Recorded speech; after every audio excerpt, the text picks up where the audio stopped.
प्रायः तेज आंधी आने पर फूस या टीन की हल्की छतें उड़ जाती हैं, क्योंकि आपके ऑप्शन नीचे दिए गए हैं। इन ऑप्शन में से एक ऑप्शन सही है, वही आपको टिक करना है कौन सा ऑप्शन सही है। ऑप्शन ए है छतों का आकार जटिल होता है। ऑप्शन बी है छतें कसकर नहीं बंधी होती हैं। ऑप्शन सी है छत के ऊपर बहने वाली उच्च वेग की वायु छत सतह पर दाब उत्पन्न कर देती है तथा छत के नीचे दाब सामान्य रहता है। ऑप्शन डी है फूस की छतें तेज वायु से स्वतः उड़ जाती हैं। इसमें आपका ऑप्शन सी सही हो जाएगा। छत के ऊपर बहने वाली उच्च वेग की वायु छत सतह पर दाब उत्पन्न कर देती हैं तथा छत के नीचे दाब सामान्य रहता है। दोस्तों, वायु की तेज गति के साथ छत का वायुदाब निम्न हो जाता है, परंतु छत के नीचे का वायुदाब उच्च रहता है, जिससे उच्च वायुदाब की तरफ से निम्न वायुदाब की तरफ छत उड़ जाती है। अगला क्वेश्चन है, रेल की पटरी के नीचे लकड़ी या कंक्रीट की चौड़ी पट्टियां लगाई जाती हैं, जिससे कि आपके ऑप्शन सी ये हैं वह झटकों को अवशोषित कर सके। ऑप्शन बी फिश पटरियां सही तरीके से लगाने के लिए। ऑप्शन सी है पटरियां समांतर बनी रहें। ऑप्शन डी है रेलगाड़ी द्वारा लगाया गया दाब कम हो जाए। इसमें आपका ऑप्शन डी सही हो जाएगा, रेलगाड़ी द्वारा लगाया गया दाब कम हो जाए। दोस्तों, हम जानते हैं दाब बराबर बल बटा क्षेत्रफल होता है, अर्थात क्षेत्रफल बढ़ने के साथ दाब कम हो जाता है। इसीलिए रेल की पटरियों के नीचे लकड़ी या सीमेंट की पट्टियां लगाई जाती हैं, जिससे रेल की पहियों के द्वारा पटरियों पर लगाया गया दाब कम हो जाता है और पटरियां नीचे धंसती नहीं हैं। अगला क्वेश्चन देखते हैं, पहाड़ों पर कभी कभी व्यक्तियों के नाक व मुंह से खून निकलने लगता है, क्योंकि आपके ऑप्शन नीचे दिए गए हैं।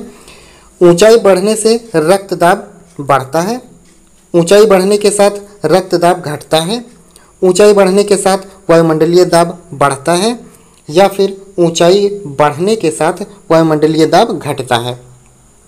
इन ऑप्शंस में से आपको चुनना है कौन सा ऑप्शन सही है। ऑप्शन आपका डी सही हो जाएगा, ऊंचाई बढ़ने के साथ वायुमंडलीय दाब घटता है। ऊंचाई बढ़ने के साथ वायुमंडलीय दाब घट जाता है, परंतु हमारे शरीर के अंदर का दाब या रक्त धमनियों में रक्तदाब सामान्य रहता है। इसी कारण व्यक्ति के नाक व मुंह से खून निकलने लगता है। अगला क्वेश्चन है, हवाई जहाज में फाउंटेन पेन से स्याही बाहर निकल जाती है, क्यों?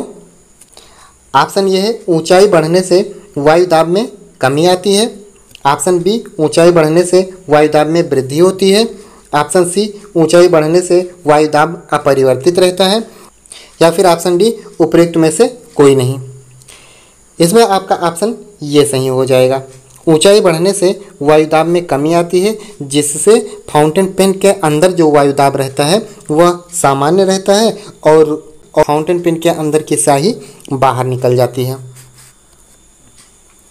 अगला क्वेश्चन देखते हैं, यदि पृथ्वी का द्रव्यमान वही रहे और त्रिज्या 1% कम हो जाए, तब पृथ्वी के तल पर स्मॉल जी अर्थात गुरुत्वीय त्वरण का मान क्या होगा? दोस्तों, स्मॉल जी का मतलब होता है गुरुत्वीय त्वरण। आपके ऑप्शन नीचे दिए गए हैं। ऑप्शन ये है 0.5% बढ़ जाएगा, ऑप्शन बी 2% घट जाएगा, ऑप्शन सी 0.5% कम हो जाएगा, या फिर ऑप्शन डी 2% कम हो जाएगा।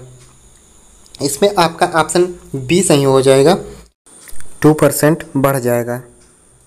दोस्तों, हम जानते हैं स्मॉल जी का मतलब होता है पृथ्वी का गुरुत्वीय त्वरण। स्मॉल जी का जो फार्मूला होता है, स्मॉल जी बराबर capital G ME/RE²।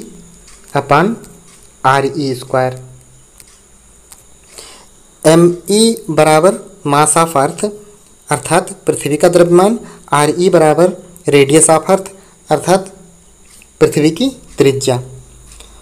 Capital G होता है सार्वत्रिक गुरुत्वाकर्षण नियतांक।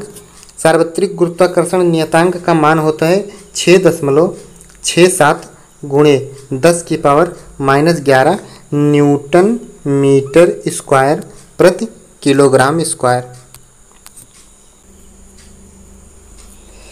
ऊंचाई की जगहों पर पानी 100 डिग्री सेंटीग्रेड के नीचे के तापमान पर क्यों उबलने लगता है?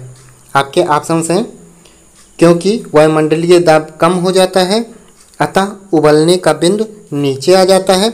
ऑप्शन बी है क्योंकि गुरुत्वाकर्षण कम हो जाता है। ऑप्शन सी है पर्वतों पर भारी हवाओं के कारण, या फिर ऑप्शन डी उपरोक्त में से कोई नहीं। इनमें से आपका ऑप्शन ए सही हो जाएगा क्योंकि वायुमंडलीय दाब कम हो जाता है अतः उबलने का बिंदु नीचे आ जाता है। वायुमंडलीय दाब घटने के साथ बॉइलिंग पॉइंट घट जाता है।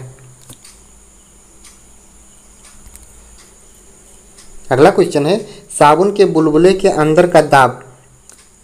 ऑप्शन ए है वायुमंडलीय दाब से अधिक होता है। ऑप्शन बी वायुमंडलीय दाब से कम होता है। ऑप्शन सी वायुमंडलीय दाब के बराबर होता है, या फिर ऑप्शन डी वायुमंडलीय दाब का आधा होता है। इसमें आपका ऑप्शन ये सही हो जाएगा, वायुमंडलीय दाब से अधिक होता है। दोस्तों दाब का जो फार्मूला है वह बल बटा क्षेत्रफल है। अगला क्वेश्चन हम देखते हैं, हम दलदली सड़कों पर क्यों फिसलते हैं? इसका कारण बताना है। आपके ऑप्शन नीचे दिए गए हैं, गुरुत्वाकर्षण बल, आपेक्षिक वेग, घर्षण की कमी, या फिर ऑप्शन डी घर्षण की अधिकता। दोस्तों इसमें आपका ऑप्शन सी सही हो जाएगा, घर्षण की कमी।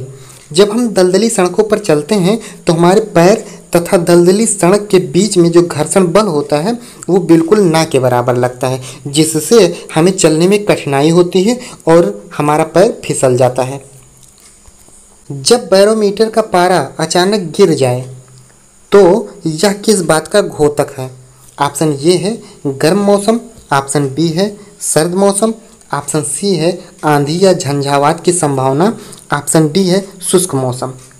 दोस्तों इसमें आपका ऑप्शन सी सही हो जाएगा, आंधी या झंझावात की संभावना। बैरोमीटर का ताप अचानक नीचे गिरने का तात्पर्य यह है कि उस विशेष स्थान पर वायुदाब की कमी का होना। इस स्थिति में उच्च वायुदाब की दिशा से निम्न वायुदाब की दिशा में हवाएं बहने लगती हैं, फलस्वरूप आंधी या झंझावात आने की संभावना प्रबल हो जाती है। हाइड्रोजन से भरा हुआ पॉलीथीन का एक गुब्बारा पृथ्वी के तल से छोड़ा जाता है।